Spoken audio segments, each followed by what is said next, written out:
программабызды маданий тема менен улантабыз. Ырдагы тексттерди одоно бурмалап ырдаган эстрада жылдыздары коомчулуктун сынына кабылууда. Акыркы учурда мындай сынга жаш ырчы Аяна Касымова туш болду. Угармандар социалдык түйүндөрдө аткаруучу чагылган аттуу ырдын бир сөзүн бузуп ырдаганын айтып, андыктан ал ырчы радио эфирлеринен алдырууну талап кылып жатышат. Адистер мындай кемчилик кыргыз ырчыларынын дээрлик көпчүлүгүндө бар экенин белгилешүүдө. Теманы кабарчыбыз Зайырбек Ажыматов улантат.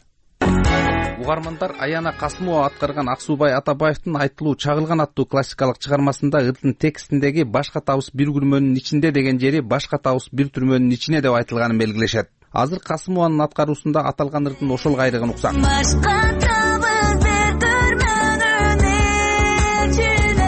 Угармандар ушул сапты ырдоодо аткаруучу кыргыз тилин жакшы билбегенден улам күрмө деген сөздү түрмө менен алмаштырып алган деген пикирде. Бирок ырчынын апасы, менеджери, музыкант Аида Токтосунова мындай сынга макул эмес. Ал жерде чынында күрмө деп эле ырдалганда студиядан дагы көп жолу ушу дубльдөрдүн баарын угуп эметип көрдүк.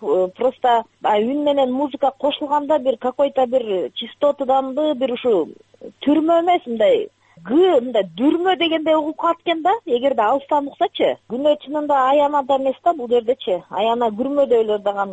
Көп дубльдөрдүн ар бир дублин бирден да угуп көрдүк бизчи. Токтосунова анткени менен учурда бул ыр коомчулук тарабынан катуу сынга кабылгандыктан аны кайра башынан жаздырууга кам көрүп жатышканын билдирди. Акыркы жылдарда уондуу ырлардын тексти боюнча изилдөө жүргүзүп, китеп, макала жазып жүргөн Самат Көчөрбаевдин айтымында, учурда кыргыз сахнасында ырдын маанисин бузуп ырдаган аткаруучулар кадам сайын кезигет. Бул убакка дагы ырдалып аткан ырда бир нече ката бар. Мисалы аттарын атабай эле коелу. Жолон Мамытовдун бир жакшы ыры бар да, адамдарга кайрылуу деген. Ошону кимдир бирөө ырдаган экен, ошол записинен угуп оригиналын өзүнүн акындын китебинен карабай туруп ырдагандыктан обөнеден найза жасап, бирок да кырчылдашын токтотпогон шок саман десе обөнеден найза жасабы кандай деген суроо туулат. Көчөрбаев бул сап оончунун өзүнүн аткаруусунда жана акындын текстинде ой иледен найза жасап бирок деп турганын, аны аткаруучу таптакыр түшүнүксүз кылып өзгөртүп алганын айтты.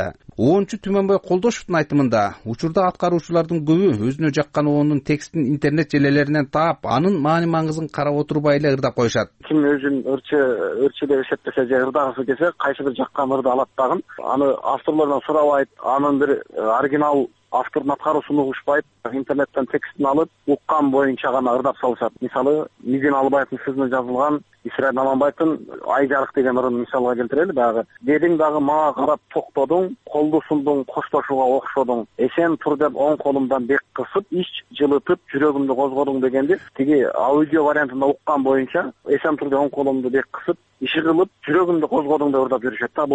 Бул өтө чоң катачылык деп эсептейм мен. Колдошев аткаруучуларда мындай каталыктар көп кетип жаткандыктан алар ир алдыда акындын ырынын тексти менен терең таанышып, анан гана аткаруу аракети тууралуу ойлосо туура болорун кеп кылды.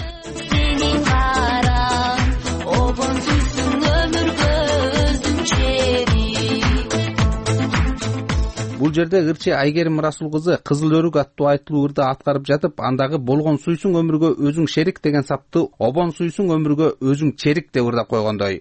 Орто муундагы ырчылардын өкүлү Гүлнур Сатылганова аткаруучулар эмне үчүн кээ бир сөздөрдү туура эмес айтып ырдаганынын себебине токтолду. Көбүнчө биздин азыркы ырчылардын, жаштардын кемчилиги ошо дикциясы менен иштешпейт да. Кыргызча эле ырдашат, бирок баары бир акцент менен ырдашат да. Мен бирок ошол Аянанын ырын жакшылап уктум. Анан ал жерде ошо мага күрмө деп эле ырдалгандай угулду да. Кээде ошондой болот да, баягы записте үндү жазып атканда күрмө деп айтса, ошондой түрмө деп угулуп калдыбы деп атам да менчи. Сатылганова ошонсо деле жаш ырчылар айрыкча элге сиңип калган ырларды аткарууда ага чоң жоопкерчилик менен мамиле кылып, арине ырдын түп нуска тексти менен тааныш болушу зарыл деген ойдо экенин кыстарды. Зайырбек Ажыматов, Азаттык, Бишкек. Азаттык радиосунун Данисте көрсөтүүсү ар шейшембиде кечки саат 9:30 ЛТР телеканалы аркылуу кыргызстандыктардын жана чет жердеги журтташтарыбыздын жашоосу, тагдыры, көйгөйү, ийгилиги тууралуу видео баяндарды, кызыктуу кубулуштар, окуялар тууралуу тасмаларды сунуштап келет. Сиз да Данистеге кыйынчылыктарды жеңе билген жаратман адамдар тууралуу видеолорду сунуштай аласыз. WhatsApp номерибиз 0550 98 87 55. Данисте даниктүү адамдар жаратмандыгы. Сиз Азаттыктын жарым сааттык программасын уктуңуз. Бул макала маалыматтарды azattik.org сайтынан дагы окуй аласыз. Программаны мен Айданбек Акматов алып бардым. Bir нече саамдан кийин Азаттыктын программасы уланат. Биз менен болуңуз. болот.